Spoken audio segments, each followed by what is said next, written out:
கொஞ்சம் நெய் ஊற்றி முந்திரி கொஞ்சம் ஃப்ரை பண்ணிட்டு அப்புறமா அந்த மாவு கலந்து நல்லா கலக்கி வச்ச மாவு அதில் போடணும்.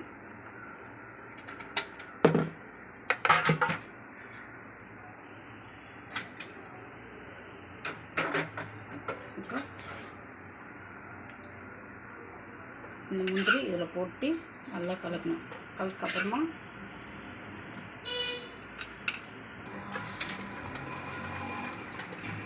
நல்லா மிக்ஸ் பண்ணணும்.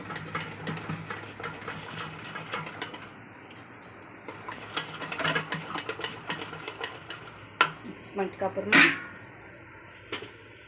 இந்த நெய் இருக்குல்ல, இது நம்ம கேக் எதில் ரெடி பண்ணுற அதில் இப்படி ஊற்றி வச்சிடணும்.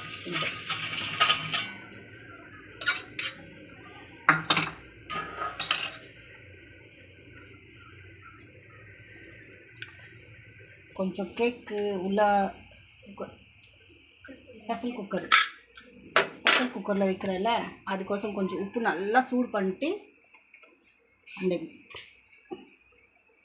கிண்ணை உள்ளே வச்சுட்டு இந்த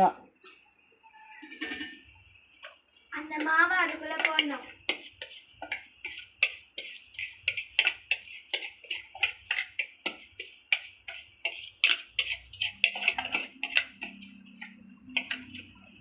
அப்புறமா இந்த முந்திரி இப்படி மேலே வைக்கணும். நல்லாயிருக்கும்.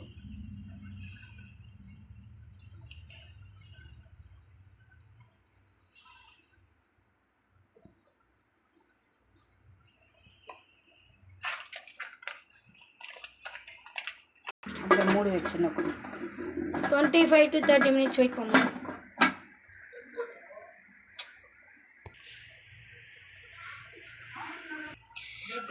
கேக் ரெடி ஆக கொஞ்ச நேரம் ஆகும். அதனால் கேக் ரெடி ஆனோடனே நான் உங்களுக்கு வீடியோ வைக்கிறேன். இது பார்ட் 2 பார்ட் 3 கேக் ரெடி ஆகணுன்னு வைக்கிறேன்.